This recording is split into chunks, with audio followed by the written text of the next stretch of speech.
इस कहानी के माध्यम से हम स्वर्ग और नरक के बारे में जानेंगे। तो चलिए इस कहानी को शुरू करते हैं। नमस्कार दोस्तों, इस चैनल पर आपका स्वागत है। अगर आप इस चैनल पर नए हैं तो हमारे चैनल को जरूर सब्सक्राइब करें, इसी तरह के कथा, कहानियों और नई चीजों को सीखने के लिए। तो चलिए इस कहानी को शुरू करते हैं। बहुत समय पहले एक बुजुर्ग औरत मर गई। यमराज उसे लेने आए। औरत ने यमराज से पूछा, आप मुझे स्वर्ग ले जाएंगे या नरक? यमराज बोले, दोनों में से कहीं नहीं। तुमने इस जन्म में बहुत ही अच्छे कर्म किए हैं, इसलिए मैं तुम्हें सीधे प्रभु के धाम ले जा रहा हूँ। बुजुर्ग औरत खुश हो गई, बोली, धन्यवाद, पर मेरी आपसे एक विनती है। मैंने यहाँ धरती पर सबसे बहुत स्वर्ग नरक के बारे में सुना है। मैं एक बार इन दोनों जगहों को देखना चाहती हूँ। यमराज बोले, तुम्हारे कर्म अच्छे हैं, इसलिए मैं तुम्हारी ये इच्छा पूरी करता हूँ। चलो हम स्वर्ग और नरक के रास्ते से होते हुए प्रभु के धाम चलेंगे। दोनों चल पड़े। सबसे पहले नरक आया। नरक में बुजुर्ग औरत ने जोर जोर से लोगों के रोने की आवाज सुनी। वहाँ नरक में सभी लोग दुबले पतले और बीमार दिखाई दे रहे थे। औरत ने एक आदमी से पूछा, यहाँ आप सब लोगों की ऐसी हालत क्यों है?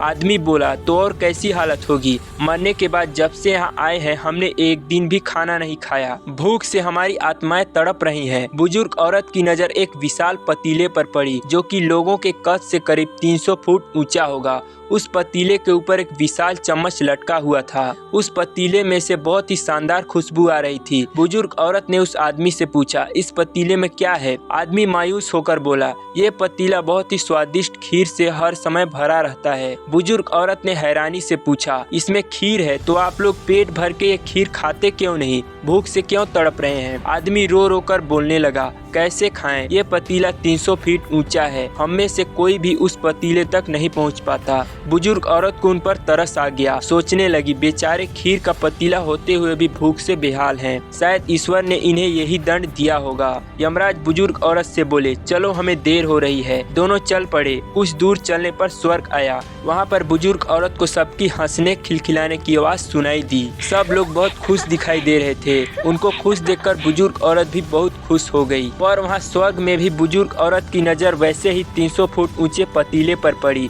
जैसा कि नरक में था। उसके ऊपर भी वैसा ही चम्मच लटका हुआ था। बुजुर्ग औरत ने वहाँ लोगों से पूछा, इस पतीले में क्या है? स्वर्ग के लोग बोले, इसमें बहुत टेस्टी खीर है। बुजुर्ग औरत हैरान हो गई। उनसे बोली, पर ये पतीला तो 300 फीट ऊंचा है, आप लोग तो इस तक पहुँच ही नहीं पाते होंगे। उस हिसाब से तो आप लोगों को खाना मिलता ही नहीं होगा, आप लोग भूख से बेहाल होंगे। पर मुझे तो आप सभी इतने खुश लग रहे हो, ऐसे कैसे? लोग बोले, हम तो सभी लोग इस पतीले में से पेट भर के खीर खाते हैं। औरत बोली, पर कैसे? पतीला तो बहुत ऊंचा है। लोग बोले, तो क्या हो गया? पतीला ऊंचा है तो यहाँ पर कितने सारे पेड़ हैं। ईश्वर ने ये पेड़ पौधे, नदी, झरने हम मनुष्यों के उपयोग के लिए तो बनाई हैं। हमने इन पेड़ों की लकड़ी ली, उसको काटा, फिर लकड़ियों के टुकड़ों को जोड़ के विशाल सीढ़ी का निर्माण किया है। उस लकड़ी की सीढ़ी के सहारे हम पतीले तक पहुँचते हैं और सब मिलकर खीर का आनंद लेते हैं। बुजुर्ग औरत यमराज की तरफ देखने लगी। यमराज मुस्कुराए और बोले, ईश्वर ने स्वर्ग और नरक मनुष्यों के हाथों में ही सौंप रखा है। चाहे तो अपने लिए नरक बना ले, चाहे तो अपने लिए स्वर्ग। ईश्वर ने सबको एक समान हालातों में डाला है। उसके लिए उसके सभी बच्चे एक समान हैं। वो किसी से भेदभाव नहीं करता। वहाँ नरक में भी पेड़ पौधे सब थे, पर वो लोग खुद ही आलसी हैं। उन्हें खीर हाथ में चाहिए। वो कोई कर्म नहीं करना चाहते,